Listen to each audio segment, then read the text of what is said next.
Hola queridos amigos, bienvenidos a otra entrega de Contracara, aquí por TLB1, toda la verdad primero. Agradecemos a todos los que nos siguen, a todos los que difunden nuestra programación y por supuesto a los que colaboran con TLB1.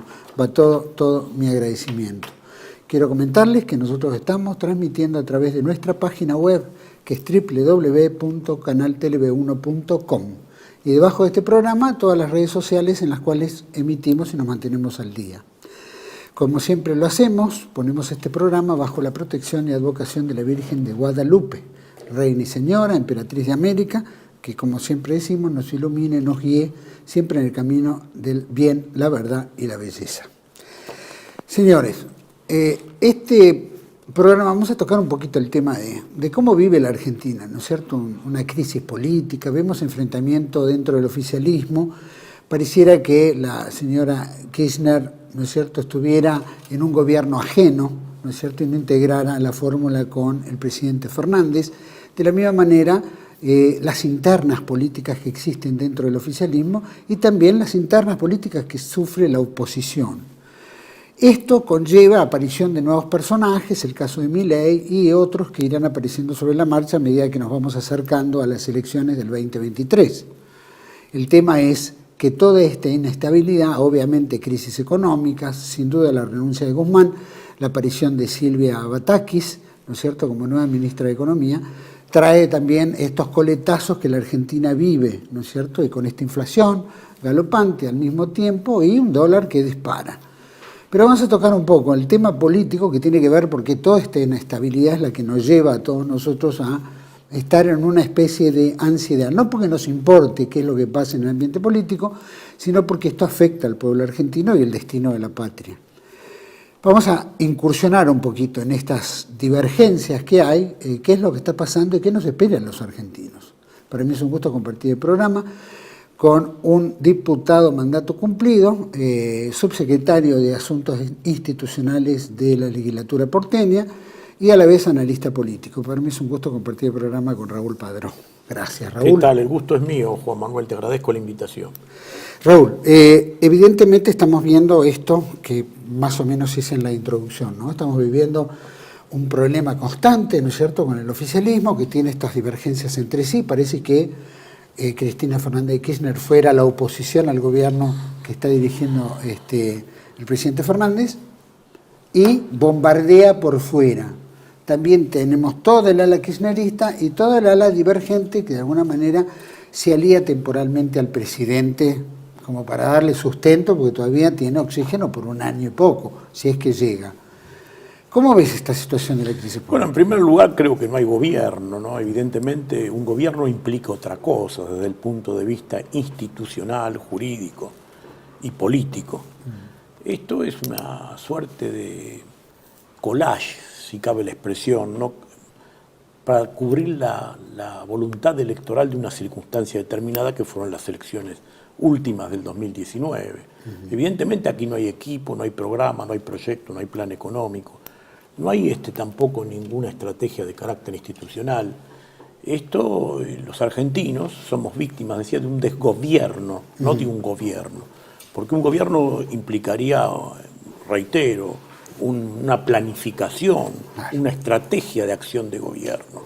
La prueba es que unos meses antes, días antes de la conformación de ese frente electoral, que ahora se llama Frente de Todos, y que no es de todos, porque en este momento no mide ni el 30% de los votos, con un techo electoral muy rígido en lo que hace a la conducta volitiva de la población en general. Notamos que ese espectro estaba conformado por gente que se imputaba gravísimos delitos, delitos que inhabilitan a un individuo para la función pública, para el ejercicio de la función pública en un Estado de Derecho. Aquí el problema es que la Argentina sufre una crisis de carácter institucional, económico, financiero, y esencialmente moral, por parte de la dirigencia y del pueblo también. Vamos a decir las cosas como son, ¿no? Porque la dirigencia política o la clase dirigente, ya sea en la cultura, en la educación, en el ambiente religioso, en el ambiente periodístico, la clase dirigente proviene del pueblo, no viene de un repollo ni de Marte. Y aquí hay un problema de principios y valores morales, ¿no? Que están ausentes, evidentemente, y que provienen de su raíz, está en cuestiones, ya podemos decir que tienen carácter histórico, no son circunstanciales, no es responsabilidad exclusiva de este gobierno ni del que se fue. Más o menos es todo lo mismo. Y aquí hoy se habla de la casta, de una pseudo clase dirigente, que en realidad es una mafia vinculada a los superlativos negocios del Estado argentino en contra del propio pueblo, lo que es un círculo vicioso, porque eso que genera falta de educación, genera pobreza, genera desnutrición en los niños, y genera la ausencia de un Estado soberano, porque nosotros, lamentablemente, uno como argentino lo debe admitir con profundo dolor, hoy nuestro país es una factoría del poder mundial. Desde afuera se deben reír a carcajadas de nosotros. Vos fijate uno de los temas que siempre sale en nuestra agenda, que es el tema del aborto. En un país despoblado, vos sabés que Perón, por ejemplo, trataba la cuestión del aborto, esto lo hemos dicho en infinidad de veces y es bueno repetirlo, pero no lo trataba por razones éticas, morales, teológicas, religiosas, culturales, tradicionales, no, pero no lo trataba como una cuestión relativa a la geopolítica, y decía que nuestro país es un país despoblado, que nosotros tenemos problemas de espacio vacío, no de espacio vital.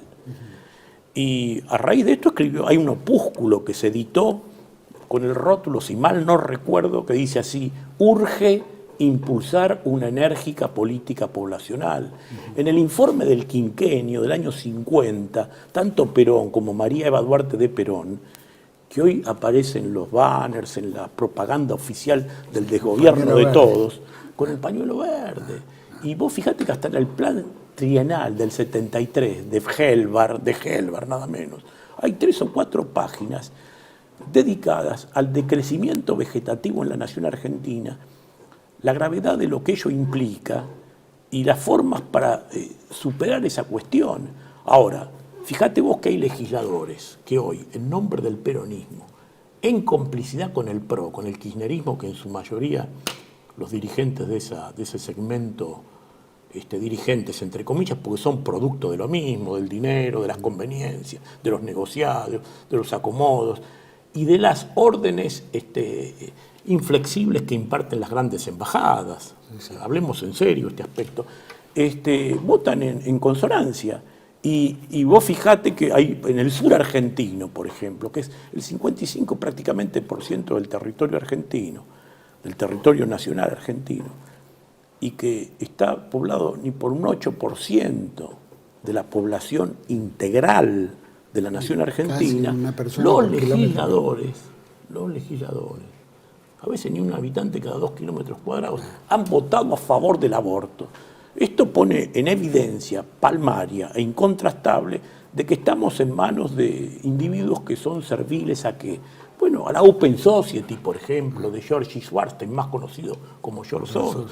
Y fíjate lo extraño que resultaría desde el punto de vista de la razón, de la reflexión, del pensamiento y hasta de la academia filosófica, que individuos trotskistas, individuos que se dicen peronistas, que deberían fomentar un pensamiento, una filosofía, una ideología de autodeterminación, e individuos que representan pensamientos teológicos, religiosos, forman parte de la Open Society. Miriam Bregman, Daniel Filmus por el PJ, el pejotismo, que nada tiene que ver con el peronismo, lamentablemente, pero es así. Están hoy manejando... Lipovetsky, el PRO. Bueno, Lipovetsky. Y el rabino Berman, por ejemplo, un religioso, defendiendo y en sociedad con todos estos materialistas. ¿Qué religioso debe ser? ¿Y qué materialistas o filósofos del materialismo ateo son estos? Esto es toda una farsa. Si la población no toma conciencia palmaria y definitiva de que esto es una banda de chorros, corruptos, miserables y estafadores, que trabajan nada más que para el beneficio subjetivo exclusivamente, estamos liquidados. Entonces, si vamos a ir a una nueva elección, donde los medios de comunicación masiva, donde el sistema comunicacional es el que instala, degrada, te manda al sótano, te pone en el pedestal los candidatos, y que responde a los intereses económicos que nos llevan a esa ruina. Estamos liquidados. Aquí el tema es que la población tome conciencia de lo que significa todo esto. Que no son unos de izquierda, otros de derecha. Esto es toda una farsa que han inventado. Además, ¿qué significa ser de izquierda y derecha hoy? O Cristina es de izquierda, con las riquezas multimillonarias que han hecho a costas de los trabajadores argentinos, degradando al trabajador. Eso sería, desde el punto de vista de la calificación y la axiología de un izquierdista tradicional, la representación del espíritu más egoísta, miserable, capitalista, sería desde esa perspectiva. Y estos tipos te quieren meter una cosa por la otra, lo que pasa en Venezuela, lo que pasó en Cuba. Y siguen acompañando todas las políticas universalistas de los grandes monopolios económicos. Que siempre terminan con los mismos patrones, financistas, ideólogos y operadores. Esto ya es histórico, digamos, de siglos, ¿no? Recién hablabas izquierda-derecha, etcétera, y nosotros veíamos que esto era, ¿no es cierto?, dos caras de una misma moneda, ¿no es cierto? Y no importa. Por lo menos en este marco es quién así. esté en el poder. Por ahí si vamos al campo de la academia, de la filosofía, bueno, hay diferencias, sí, naturalmente. Pero yo en el aspecto práctico de lo que significa el ejercicio de la cosa pública, comparando los gobiernos, son todos lo mismo. ¿O cuál es la diferencia de Macri con Cristina? Macri nunca hubiera sido jefe de gobierno en ningún marco electoral, medía electoralmente, no le daba el índice electoral, las encuestas no le daban. Pero Néstor Kirchner, el pingüino Néstor Kirchner, dividió el PJ, no en la PASO, en listas separadas, en Filmus y Tellerman, con la complacencia de Alberto Fernández, que en ese momento era concubino de Vilma Ibarra, y que se solidarizaba con el entonces cuñado Aníbal Ibarra, otro verdadero corrupto que llevó la municipalidad a un desastre y que provocó el advenimiento del macrismo en la municipalidad. Y después, en la ciudad de Buenos Aires, ya no es municipalidad porque es autónoma, Sigo llamando desde el la año municipalidad. 97. Claro, tenemos la vieja costumbre, pero porque estaba pensando en Carlos Grosso, mírame, con esta pregunta que me hiciste, me recordaste, y esto es muy importante que los oyentes lo tengan presente, porque es un dato esclarecedor. Si me siguen, es un dato esclarecedor.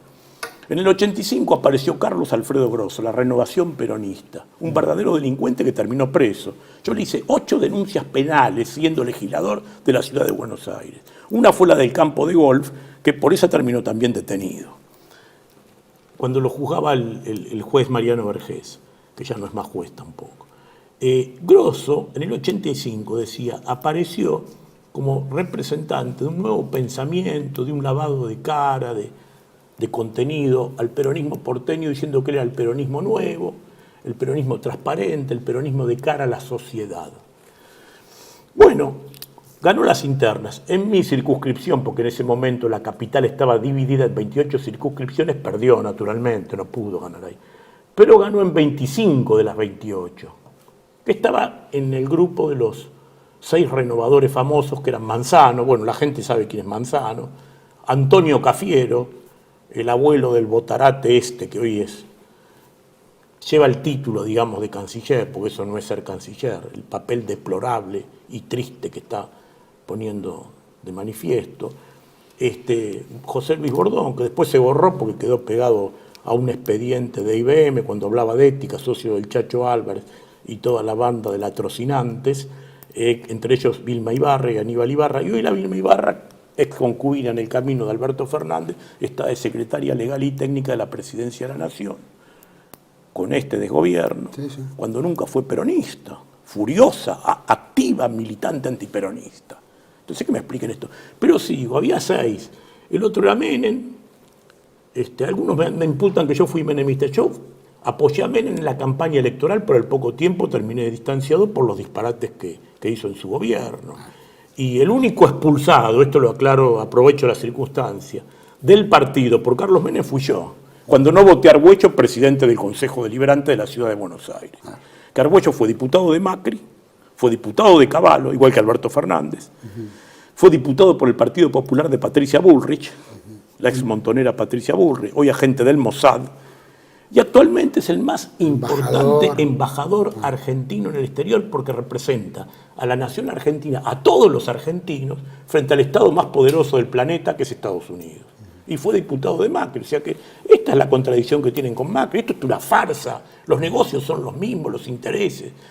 Cuando se habla de finanzas, ahí no los divide nada, pero todo es por debajo de la mesa. Claro. Ahora, ahí también estaba diciendo Cafiero, Manzano, Bordón, Grosso, De la Sota, en ese momento Grosso instala, cuando gana en el 85 las elecciones, le pedía que me siguieran en este aspecto, instala Macri. ¿Por qué lo instala? Te aclaro que yo hice la campaña en contra de Grosso, reitero, con el argumento de que Grosso era gerente de SOCMA, Sociedad Macri. Claro. Además, Grosso en ese momento estaba de concubino con una sobrina de Franco, lo que lo hacía primo político de Mauricio. Y cuando gana la capital federal, todas las relaciones institucionales en la legislatura del PJ, que pasa a ser presidente Carlos Alfredo Grosso, el PJ porteño me refiero, fueron en relación con la empresa SOCMA. Ahora, ¿quiénes fueron los operadores de ese Grosso que en el 85 gana las elecciones del peronismo porteño e instala a Mauricio Macri en la política pública? Bueno, Alberto Iribarne, hoy embajador de Cristina en Uruguay. Jorge Argüello, reitero, hoy embajador de Cristina y Alberto en Estados Unidos. Julio Vitovelo, hoy funcionario de la presidencia de Alberto Fernández. Eduardo Valdés, el vacunado VIP, sí. Que fue secretario de gobierno, además, de la corrupta administración de Carlos Alfredo Grosso. Daniel Filmus, que hoy ocupa un importantísimo cargo con rango de secretario de Estado. Uno de los mayores de Flaxo, ¿no es cierto? Claro. De Flaxo, que fue, ¿no es cierto?, la izquierdización de la educación. Venía de la Federación Juvenil Comunista, Filmus, nunca fue peronista. Y durante la gestión de Grosso, si los oyentes recuerdan, fue nada más y nada menos que responsable de la escuela Shopping. A ver si a la gente, a la población, esto algo le dice, le esclarece, ¿no?, en su conciencia. Sí. Y hoy estaba diciendo que ocupa un cargo con el rango de secretario de Estado de las relaciones de Argentina con Gran Bretaña por la cuestión de Malvinas. Mirá en manos de quién fuimos a caer, ¿no? Por el destino de los... Justo él. Sí, bueno. Y así la mayoría de los operadores de Grosso que instalaron a Mauricio Macri son personajes que hoy son activos dirigentes del desgobierno kirchnerista, de esta ruina miserable que está padeciendo el pueblo permanentemente. Entonces la gente tiene que tomar conciencia, porque ellos permanentemente también te dicen, y Macri, Macri, Macri. Yo no estoy defendiendo a Macri, nunca lo defendí, ya en el 85 lo combatí. Pero ellos fueron los que lo instalaron, que no me vengan con el cuento de Macri. Porque si hay artífices responsables, cómplices y encubridores de Macri, son los actuales dirigentes kirchneristas. Raúl, en un momento se había dicho que era la muerte de las ideologías, ¿no es cierto? Creo que lo repitió Eduardo Duhalde. Fukuyama hablaba de eso. Fukuyama hablaba de eso, exactamente. Y lo repitió un ideólogo de la CIA, eso ya sí, bueno, pero Duhalde es parte del problema. El cabezón, ¿no? Duhalde. De todas maneras, en este aspecto estamos viendo que mencionaste una serie de personajes que fueron cambiando de camiseta como quien cambia, ¿no?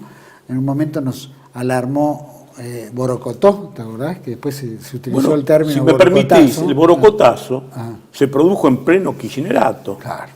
Cuando Macri lleva en su lista Borocotó, en la lista de Cavallo iba, Borocotó iba en la lista de Cavallo con Alberto Fernández y con Elena Cruz, que era la encendida defensora del general Jorge Rafael Videla. Iba Alberto Fernández en esa lista. Y también iba el coronel García Moreno, que todavía sigue prófugo, que era socio de Iribarne y era operador del grosismo.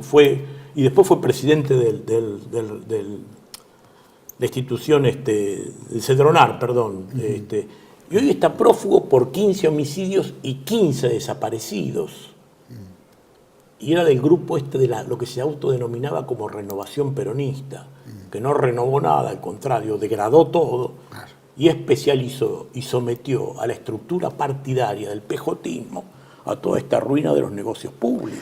Bueno, pero la realidad de esos personajes que vienes marcando es muy claro ver que todo el mundo cambia de lugar, quiere decir que no existe ni siquiera qué es ser peronista o no hay pertenencia. No hay pertenencia, No, es decir, hay oportunismo político. Fíjate, Patricia Bullrich. Bueno, por ejemplo, ¿no? También que estuvo desfilando. Vamos a pegar por el otro lado para que...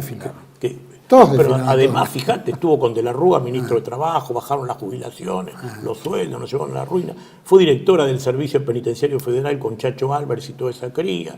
En un momento fue montonera, fue diputada menemista.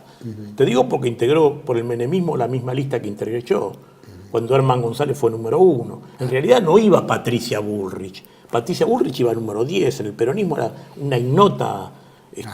ni siquiera militante, que andaba pululando por los distintos grupos que se constituían en aquellos tiempos, año 94, por ahí. Ella entró en la lista cuando se arma el escándalo de Matilde Menéndez. Matilde Esbatez de Menéndez, no vamos a llamar las cosas por su nombre, no sé si me explico. Y ella, como eliminan de la lista a Matilde Esbatez de Menéndez, entonces ingresa ella. Y ahí traicionó inmediatamente al menemismo, cuando se le cruzó en el camino para ir trepando e instalándose, hasta que llegó a esta vinculación con su actual esposo, Guillermo Yanco, actual subdirector del Holocausto, y socio en muchos negocios, con el ex secretario de Firmenich, Mario Montoto, presidente de la Cámara de Comercio Argentino-Israelí, con la que hicieron importación de tecnología de seguridad y defensa durante los gobiernos de Macri. El gobierno de Macri. Ahora, vos fijate que Montoto, el socio de Patricia Bullrich y Yanco en estos negocios, es el padre de María Raberta, que fue la candidata de Cristina a intendente en Mar del Plata y que perdió con Montenegro. Y que, dada esa circunstancia de derrota electoral en el distrito bonaerense, Cristina la nombró como presidente del ANSES como premio consuelo. Si esto no le dice algo a la audiencia, bueno, entonces no entendemos de qué se trata esta gravísima cuestión que está degradando tanto a la nación argentina, ¿no? Todo este pantallazo que hiciste, por lo menos de algunos conocidos, que los argentinos los debemos tener muy presentes, ¿no? Y que los hemos visto siempre en la góndola, parece que si lavaran un poco la imagen y volvieran de vuelta, ¿no es cierto? Como que nunca estuvieron en política. La complacencia de los medios de comunicación masiva, exclusivamente. ¿Es exclusivo o forma parte de la política? Y vos fíjate que un tipo como Massa, que hubiera hecho el 10%, si vos o yo hacemos el 10% de lo que hizo Massa, no podés caminar por la calle. Nos hubieran masacrado ya. Nos hubiéramos tenido que ir a vivir a otra ciudad o suicidado. Sin embargo, lo siguen reciclando y hasta hace unas pocas horas trataron de reformularlo y reinstalarlo como jefe de gabinete o ministro de Economía para implicarle algunos logros económicos, institucionales y formularlo como posible candidato presidencial para la que se viene para el 2023. O sea, vos ves que acá la cosa no es tan solo interna, viene de afuera. Yo siempre hago alusión a los mensajes de John Podesta y Dan Restrepo a la Embajada de Estados Unidos en Buenos Aires. Eso está en internet, la gente lo puede buscar y comprobar esto, confirmarlo, no constatarlo con hechos concretos en sus propias computadoras. John Podesta fue jefe de gabinete de Clinton, jefe de campaña de Hillary Clinton, asesor de Barack Hussein Obama con rango de secretario de Estado, en Estados Unidos me refiero, John Podesta, y al embajador argentino le dice: el destino de la nación argentina debe estar regido, y el destino del movimiento peronista, dice, en este orden, por Alberto Fernández y por Sergio Massa. Si esto no nos dice nada, bueno. Bueno, Sergio Massa había viajado no hace mucho. Permanentemente. Bueno, viajó con Macri también a Davos. Parece que la gente se olvida. No, pero aparte, en la Estados gente Unidos tiene otro de los problemas es ese, Clinton, ¿no? ¿Cómo? Con la Fundación Clinton, se juntó con la AIPAC, ¿no es cierto?, que es el lobby hebreo en Washington. Efectivamente. Y, por supuesto, en el Congreso Mundial Judío también, que formó parte, ¿no es cierto? Bueno, el mismo que fue Pichetto, y fue vicepresidente. Claro, prometió. Vos sabías eso, ¿no? Sí. Pichetto fue al Congreso Mundial Judío y recaló en la Argentina, en 24 horas lo hicieron vicepresidente. ¿Y qué fue lo primero que pidió Pichetto cuando vino de Estados Unidos de ese Congreso Mundial? Porque no se hizo en Israel el Congreso Mundial Judío, se hizo en Estados Unidos. Esto es un dato para la reflexión. Pero cuando llega Pichetto al Argentino, lo hacen vicepresidente, lo primero que pide es que se declare a Hezbollah un movimiento terrorista internacional, cuando Hezbollah es un movimiento patriótico, nacionalista y liberación del Líbano, que apoya a la sumisión del pueblo palestino, naturalmente. Es político porque tiene diputados colocados también ¿no es cierto? Es un movimiento político, al mismo tiempo es un partido político, por eso, que tiene actividad legislativa. Hezbollah, partido de Dios. Pero no, por eso expresa un pensamiento de liberación de esa sumisión que están sufriendo permanentemente y que además es un verdadero genocidio, ya lleva más de 1 millón de muertos, y de esto nadie dice nada, todos miran para el costado. ¿Qué es lo que hay sectores en los cuales si yo me presentara, por supuesto sacarían un prontuario, ¿no es cierto?, de mi actividad política y dirían cualquier cosa, ¿no es cierto? Seguramente dirán todo lo que yo opino frente a la política nacional, internacional, etcétera, la sinarquía en general. Pero a estos personajes parece como que nunca se les saca el prontuario, ¿no es cierto? Y es como que aparecen y son como tipos lavados, ¿no? Es como que vuelven a la política con su experiencia política y no dicen todos los desfalcos, las traiciones, ¿no es cierto? ¿Qué es lo que pasa acá? Es que el pueblo, digamos, en realidad son funcionarios públicos no electos, en su mayoría son puestos por el gobierno reinante. Pero especialmente en los políticos, ¿qué pasa? ¿Hay una amnesia por parte del pueblo, ¿no es cierto?, en caer de vuelta en lo mismo? Mira, ¿o hay una manipulación? Sí, hay un poco de todo, pero hubo un proceso de lavado de cerebro y reeducación mental, ¿no?, de los argentinos. Y después viene también en la educación, porque hasta los docentes han sufrido esto y transmiten una formación realmente degenerativa. Este es el término correcto que le compete y corresponde a esta circunstancia. Pero yo diría que esencialmente nosotros, el problema que tenemos es que no solamente desde los medios de comunicación masiva. Vos sabés que el sistema comunicacional es como decía Chesterton.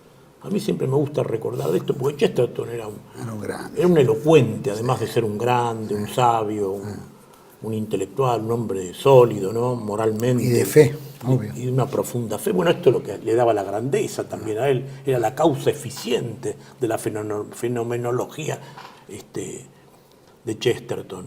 Y él decía que el periodismo es el arte de escribir al margen de los avisos. Y todos estos tipos viven de la pauta. Esto no van a hacer algo fuera de la financiación. Yo, por ejemplo, el día sábado pasado, 9 de julio, en el Obelisco, ATC me hizo una nota que duró 20 minutos, y testigo la tengo grabada, porque con los celulares la grabaron.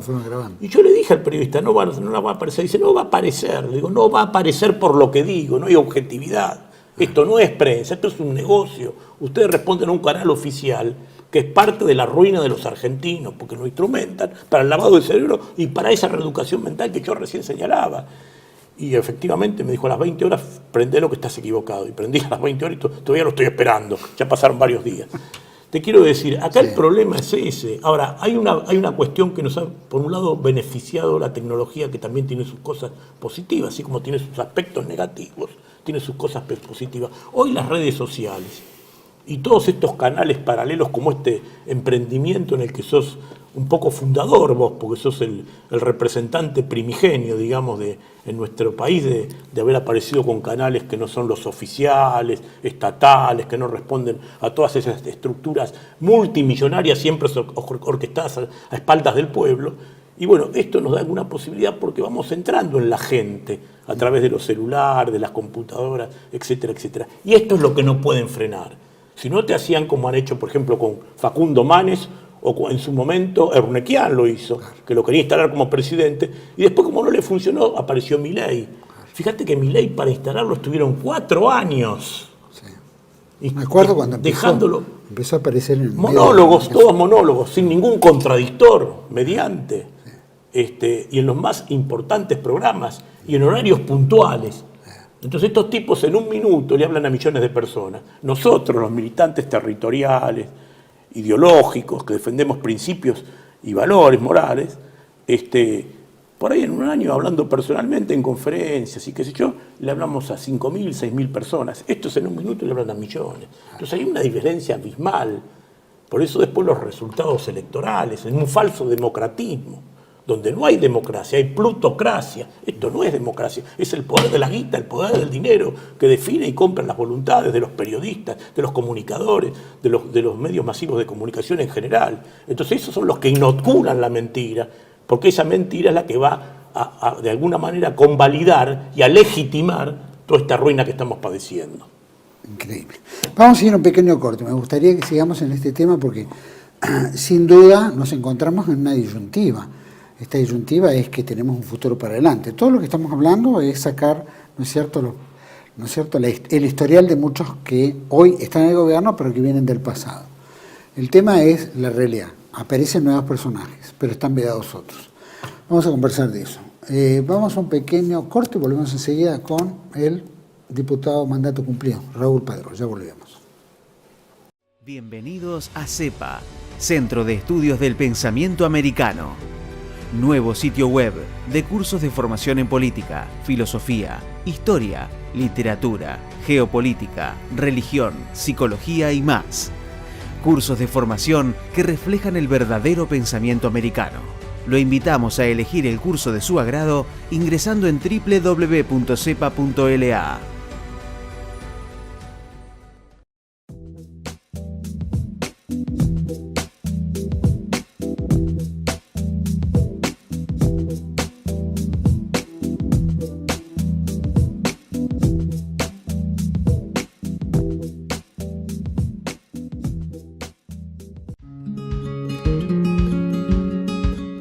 Residencia de Los Ángeles es un hogar para adultos mayores habilitado en la ciudad de Buenos Aires, cuyo objetivo es la atención y cuidado de pacientes de la tercera edad. Más de 30 años de experiencia nos respaldan.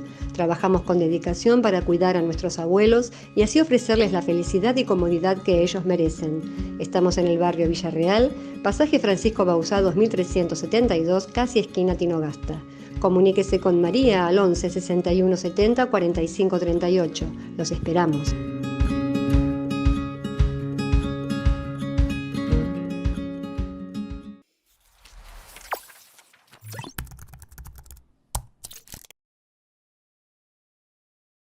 Decir siempre la verdad primero tiene un precio.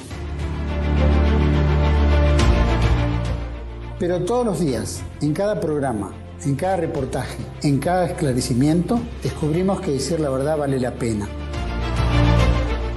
Decir siempre la verdad tiene un precio. Pero cada vez que recibimos tu apoyo, entendemos que seguir luchando vale la pena. Dependemos de tu ayuda. TLV1. Toda la verdad primero.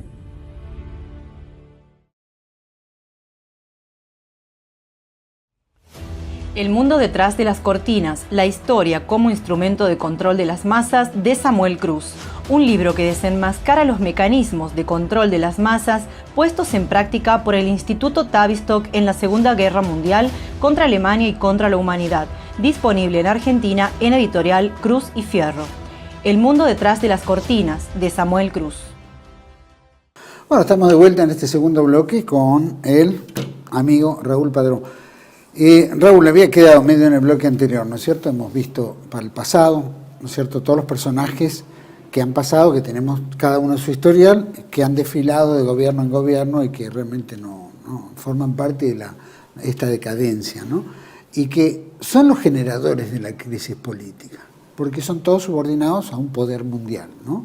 Todos ligados a la economía, todos ligados a estos emporios, todos desfilaron, como bien dijiste, algunos pagados por Soros, otros pagados por la Open Society, por otras agrupaciones, por otras organizaciones internacionales. Y beneficiarios también de los superlativos beneficios del Estado, Totalmente. ¿no? Porque tienen sueldos de maravilla. Bueno, no, y tienen acceso a créditos. No, y aparte y después lo que entra por izquierda, ¿no? Las coimas, los negocios. Sí. La creación de organismos del Estado que terminan estos muchachos ocupándolo con grandes presupuestos y, ¿no es cierto?, el caso del Ministerio de la Mujer y tantos, ¿no? Ahí me enteré que Bataki, ya que decís esto, por lo menos tomó una medida, o tiene la intención de tomar una medida positiva, que haya una caja única para el gasto de los ministerios. Por ejemplo, si el Ministerio de Cultura quiere hacer un festival de rock o de tango, ¿Cómo? Le tiene que pedir al Ministerio Económico. Claro, que pasaría por ahí el control de todo. Eso me parece perfecto. Sí, la medida- Dicen que no se lo van a aprobar, pero yo así como la critico, me parece que esa medida... Van a hablar que es una acertada. gran burocracia y que hasta que Sí, liberan sí. los fondos. Porque vos imaginate que ese cuento también de la cultura popular, que la manejan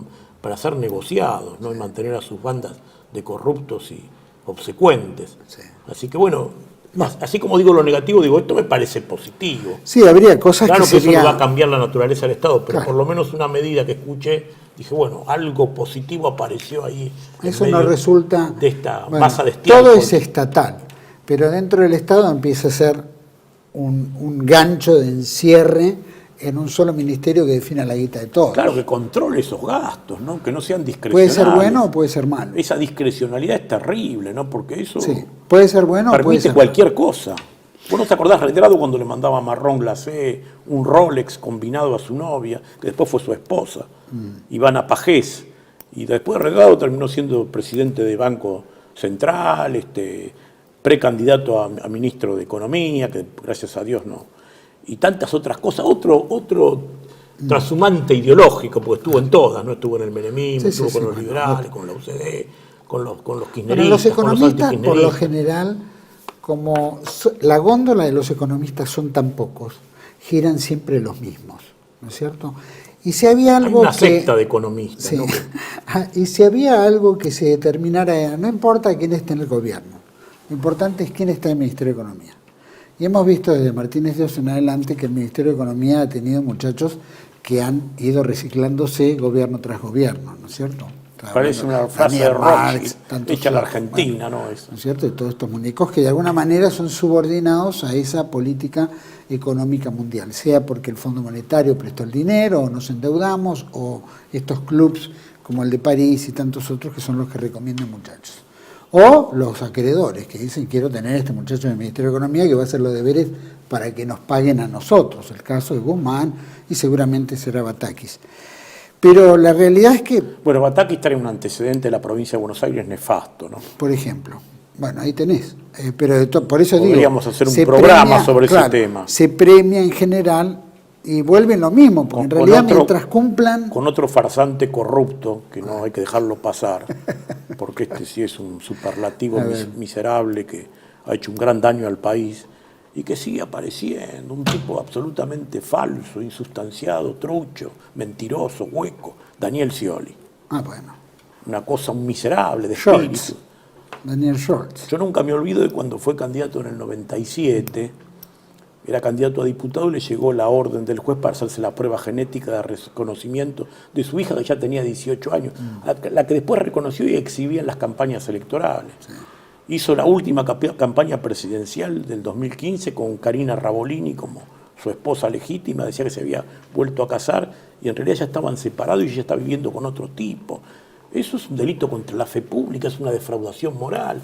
La presentó como candidata a primera dama, a Rabolini. A Karina Rabolini, una cosa, y después la cantidad de juicios y de denuncias que tiene en la justicia y que no han sido resueltas. Él y todo su gabinete, el jefe de gabinete, sus asesores, los integrantes del Banco Provincia, dejaron la provincia con Batakis sin fondos ni para pagar los aguinaldos. Cuando asumió esta otra que no sirvió para nada, que tenía como ministros algunos narcotraficantes, María Eugenia Vidal, ¿no? Y drogadictos, además de traficantes.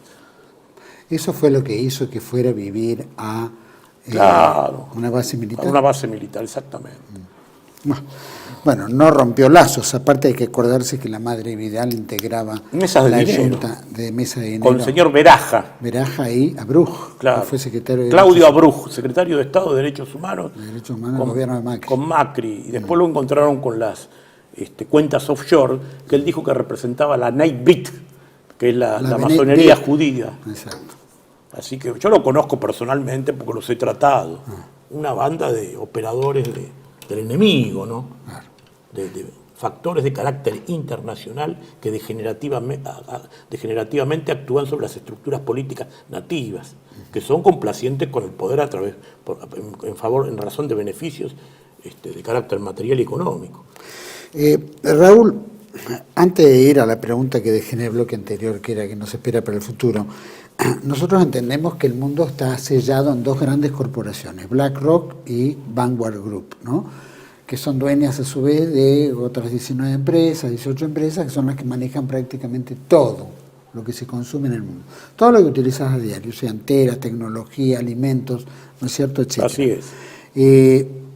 O por lo menos son accionistas, tienen acciones, y particularmente medios de comunicación, que son todos, ¿no es cierto? Es muy raro. Y las estructuras de financiación, que finalmente, y bueno, crédito. son las que hacen, y son las que son tienen las que las manejan deudas todo, de los claro, países, ¿no es cierto? También. Y son las que acomodan estos personajes. Exactamente. Frente a ese mundo corporativo privatizado, que se hablaba en un momento aquí en el canal, tanto en el programa de Segunda República, ese mundo privatizado, ¿cómo puede permitir que exista una ideología? Un bienestar para un pueblo. Cuando se cepillaron a Gaddafi, se cepillaron a tantos, a Saddam Hussein, que bregaban por lo menos en su nacionalismo patrio a un pueblo, ¿no es cierto?, con un bienestar que no se lo daba a ningún otro. ¿Y cómo puede un pueblo desligarse de todos estos personajes que son parte de esas estructuras de poder, que son parte a su vez de estas otras estructuras de poder que son dependientes de estas grandes corporaciones? ¿Cómo se independiza una política frente a un mundo que domina todo? Bueno, en realidad desde el punto de vista real es difícil. Es difícil porque ya hay un, digamos, plano de carácter internacional, global, que tiene injerencia sobre las estructuras de las distintas naciones.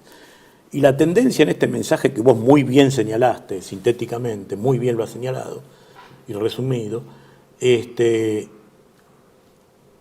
resulta de que lamentablemente nosotros no tenemos acceso a instrumentos que hagan o generen la posibilidad de quebrar esta situación. ¿Por qué? Y porque los pueblos, viste, están en un estado de adormecimiento, de ensueño, podríamos decir.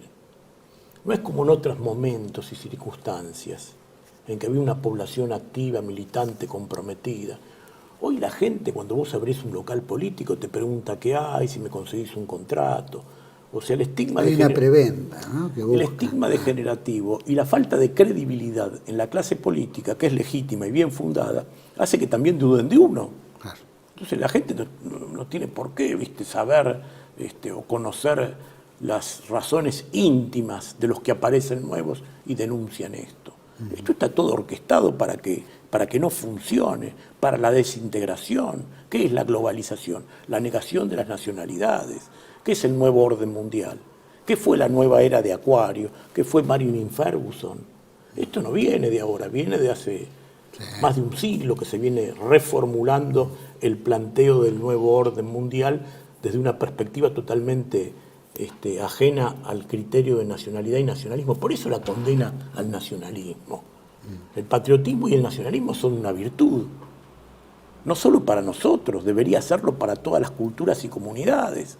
Y de hecho lo han sido en el mundo árabe, en el Japón, el sintoísmo, en la China precomunista, en Europa los distintos y diversos nacionalistas, en el panafricanismo, en América ni hablar. Tenemos una colección de personajes paradigmáticos que hablan de la doctrina de la soberanía y la autodeterminación nacional, que no solamente fue Perón, porque quiero decir, Perón fue un superlativo en América y el mundo, pero también hay otros notorios, notables, ¿no?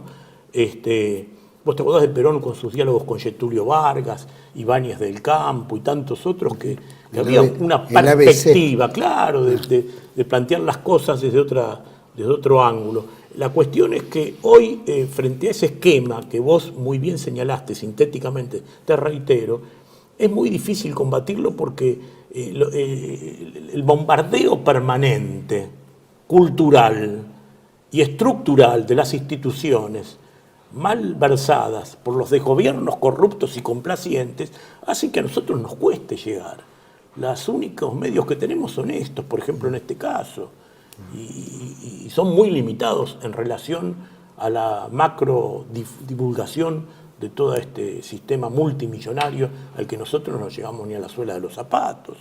Entonces es muy difícil, hay que hacer una prédica y la esperanza de que, bueno, que la fe, que los valores, que los principios y que el sentimiento patriótico y la dignidad de las personas lleguen a decir en algún momento, no, esto no puede seguir. Nosotros estamos trabajando activamente en el Distrito Capital, nos cuesta porque, por ejemplo, queremos reconocer un partido político. Bueno, cualquier escrito que presentamos están 3 meses para contestarnos.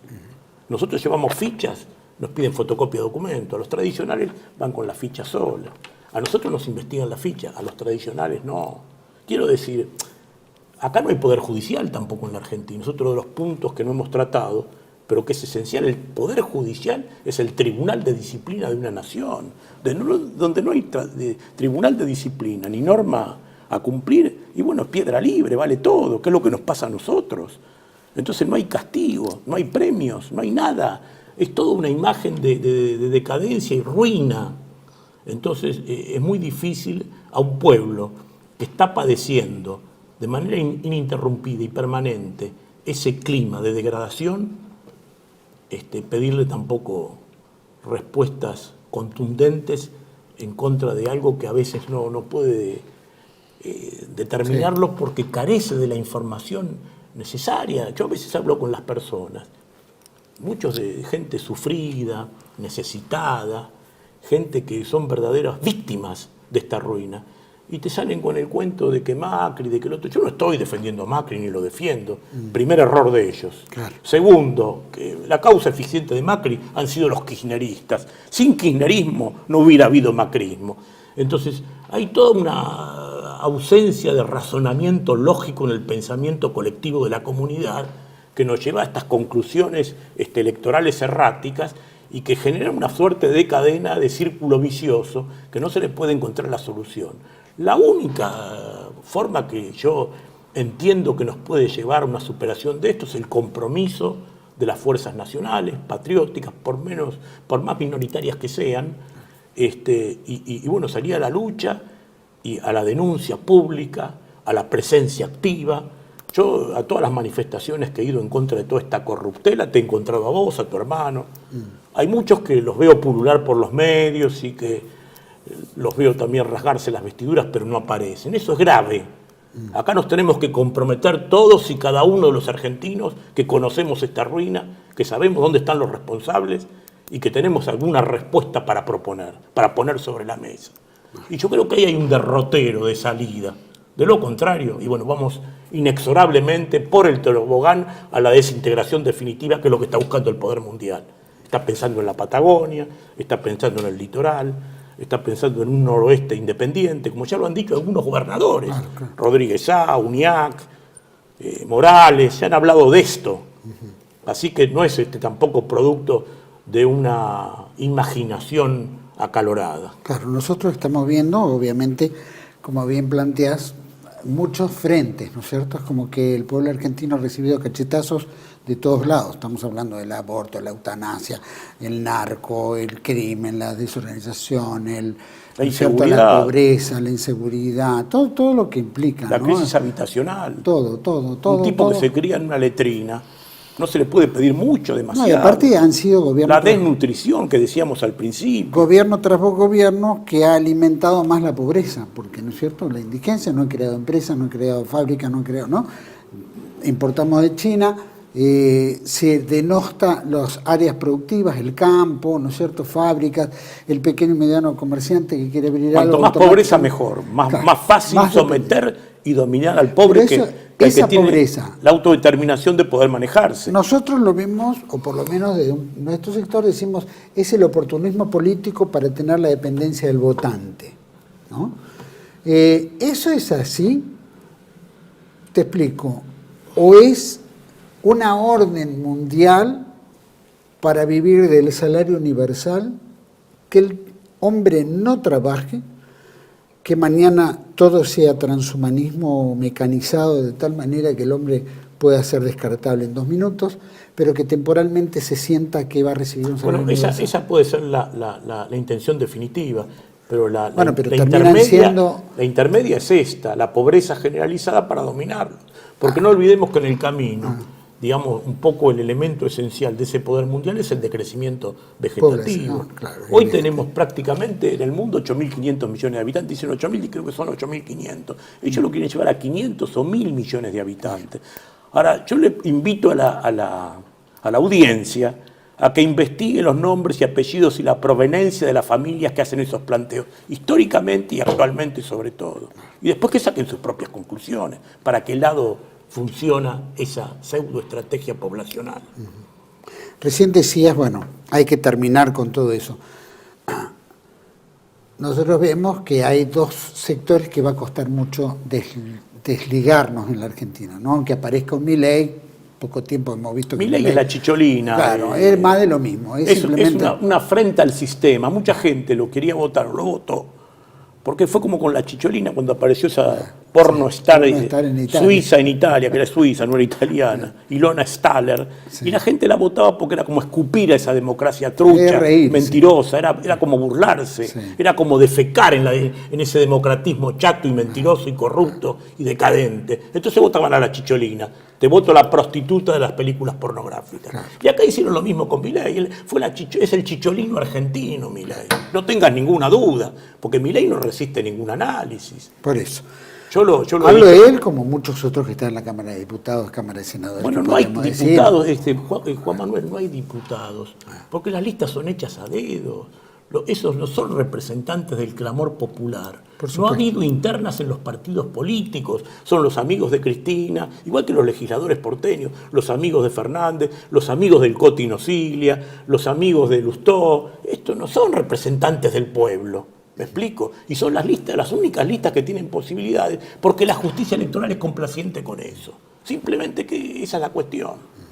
No, pero a lo que voy es muy difícil cuando ostentan todo el poder, aunque veamos a nivel partidario o político, local, que hay una salida deshaciéndonos de todos ellos, pero que hay un poder por encima, que son los que los colocan al final de cuentas, son los que los avalan, son los que terminan respondiendo a ellos, ¿no? No responden a la política nacional, bien lo acabas de decir, no responden al clamor popular ni a la necesidad. De hecho, estamos viendo que cada vez vamos más pobreza, más marginalidad, ¿no es cierto? Más, si no serían complacientes de todos los partidos. Vos fíjate, en la UPA y Society están todos, están los del PRO, están los radicales, están todos. Están los kirchneristas, todo. Está el Partido Comunista, están los trotskistas, están todos ahí.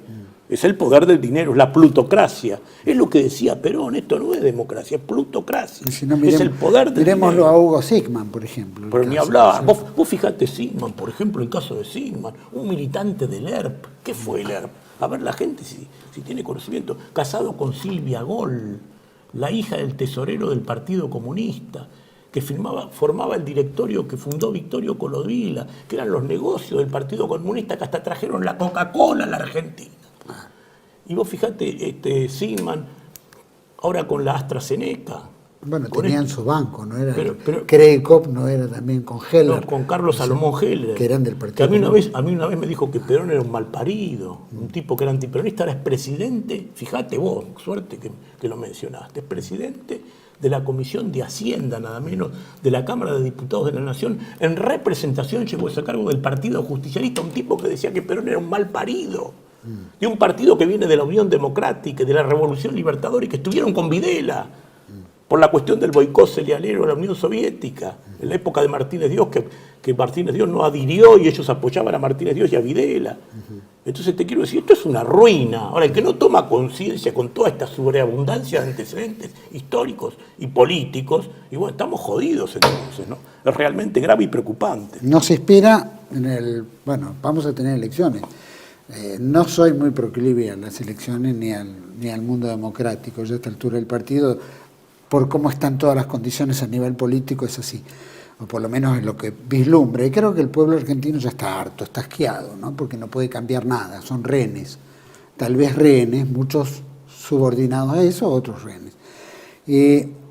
Recién planteaste, hay que romper un poco el vínculo, hay que romper con todo esto para poder crear volver a retomar una línea política honesta, seria, ¿no? Que defienda el interés nacional, defienda el interés popular, defiende, ¿no es cierto?, especialmente los desposeídos, los necesitados, pero generando empleo, no alimentando para que sigan en la pobreza.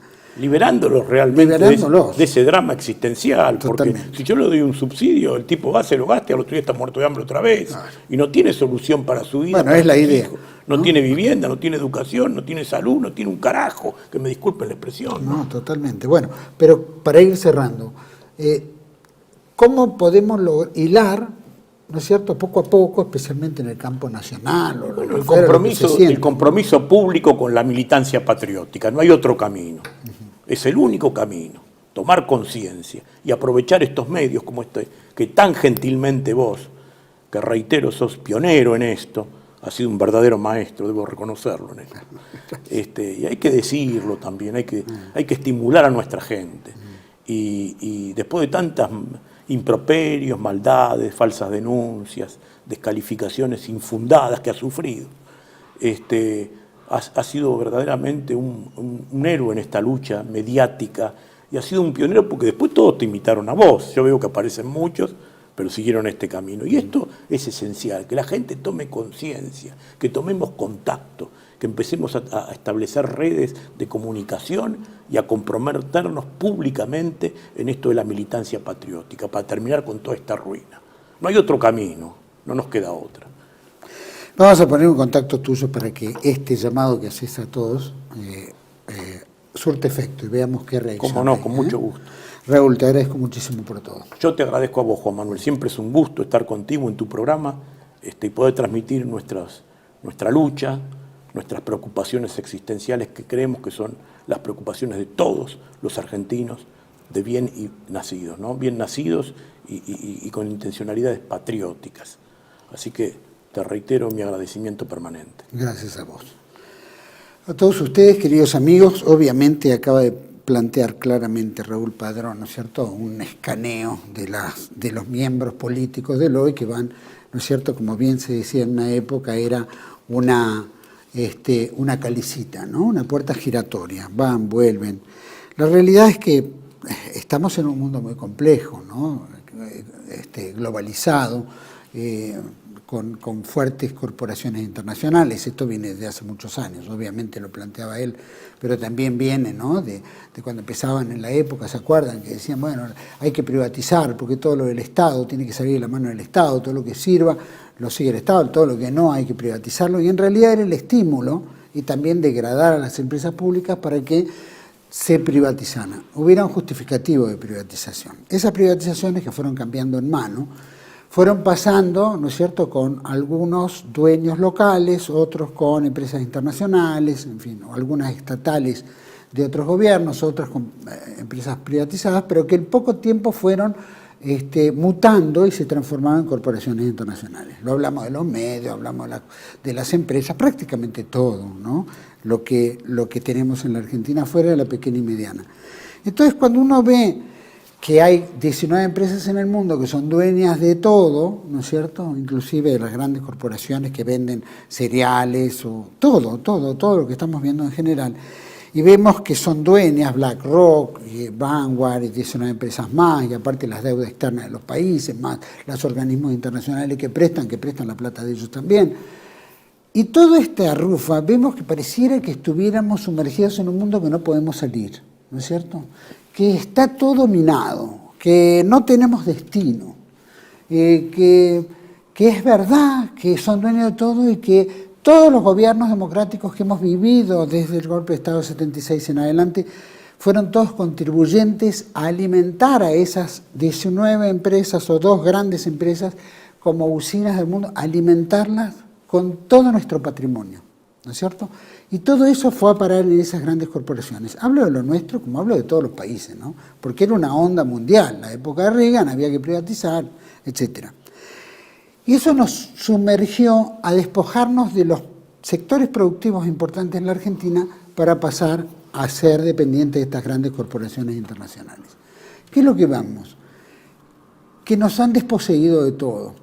Después, paralelamente, se hizo la reforma constitucional del 94, donde se le dio a las provincias la potestad sobre el subsuelo, o sea, el argentino dejó de ser dueño de esos subsuelos, sino cada provincia era dueña por la autonomía provincial. Y en esa autonomía provincial empezamos presupuestos más chiquitos que tenían que lidiar con estas grandes empresas, que decían voy a invertir para sacar el oro, tipo, ¿no es cierto?, estas grandes corporaciones que están haciendo, ¿no es cierto?, en el interior del país con las mineras, la producción en general, y que se fueron adueñando de todo. Entonces, frente a un estado, una provincia que está pobre o que no tiene suficiente dinero, pero es rica en petróleo, en minerales, vienen estas grandes corporaciones, ¿no es cierto?, y con la ley de inversiones mineras, ¿no es cierto?, se paga el 1,5 porque ya la compró, se supone que es un bien de ellos, y entonces no le queda nada a la provincia. Y vemos provincias con grandes riquezas naturales con un 50% de pobreza interna. Entonces dice, no es será mala administración, será maldad, sea lo que sea, sea lo que sea, puede implicar un daño. Y efectivamente fuimos yendo desposeídos. Cuando somos desposeídos de eso, después el poder mundial va colocando sus muñecos. Son las campañas presidenciales, etc. Y después tenemos las compañías que es la cuenta votos, estas electrónicas, que de alguna manera también pertenecen también a estas grandes empresas. Entonces, nos vemos como que estamos rodeados de algo que no podemos decidir. Imponen la agenda diaria, ¿no es cierto? Y en esa agenda diaria también son, como decía hace un poquito, cachetazos que vienen de tantos lugares que parece que nos dejan, ¿no es cierto?, escandalizados, inmunes, no podemos hacer nada porque no tenemos poder de reacción. Entonces ahí existe, ¿no es cierto?, donde debe nacer el espíritu patrio, el espíritu nacional. El espíritu nacional es cómo nosotros podemos romper con eso. Primero tenemos que romper escalonadamente, de un punto a otro, no podemos ir a lo loco porque no contamos ni con el poder, ni con el dinero, ni con los medios, ni con la llegada a un pueblo argentino que merece tener otra vida. Pero eso depende de todos nosotros. En la medida que nosotros podamos llegar, en la manera que esto se pueda torcer, la posibilidad de un futuro de cambio es real, se puede. No quiero utilizar las palabras que usaba el macrismo, ni tampoco la de Rodríguez sabe que otra cosa es posible, sino simplemente que nosotros tenemos que pegar un giro, generar una visión nacional, patriótica, espiritual, que nos permita abandonar el día a día de una oligarquía, de un confort, para tratar de poner el esfuerzo en un cambio verdaderamente nacional. Tenemos una historia que nos avala, tenemos que agarrar de esa historia esos grandes prohombres y proyectarlos hacia un futuro. Eso es un deber patrio que tenemos todos, es un deber que nosotros debemos poner, ¿no es cierto?, en la mesa y empezar a trabajarlo. Algún día esto tiene que cambiar.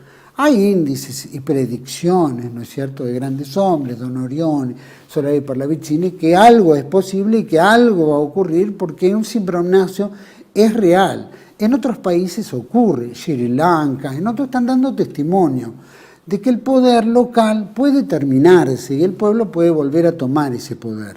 Bueno, ahí tenemos que trabajar todos, también desde la Argentina, porque nuestro país es muy rico, ¿no es cierto?, y al ser muy rico todos lo codician. Y nosotros tenemos que defender este país con su riqueza, con su poder, con su destino y con su historia pasada, que es una historia para enorgullecernos. Tenemos que poner todo nuestro ímpetu, todo nuestro espíritu. Por supuesto que somos cristianos, somos creyentes y nuestra vida es una vida de combate. El futuro será la otra vida, pero los méritos de la otra vida se van a basar en los méritos que logremos en esta vida. Y ahí es donde tenemos que luchar por la patria, por la verdad, por la belleza, ¿no es cierto? Y por la patria, que es lo más importante. Espero que esto haya servido, por lo menos como un cimbronazo, de hacer un coletazo así de qué es lo que está pasando en este último tiempo y que no nos debe sorprender. Lo que tenemos que hacer es dar vuelta a la página, ¿no es cierto? Y es tratar de cambiar las cosas. Eso es nuestro deber. Espero que algún día lo podamos lograr, como argentinos de bien. Los espero en otra entrega de Contracara, aquí por TLV1. Toda la verdad primero. Gracias.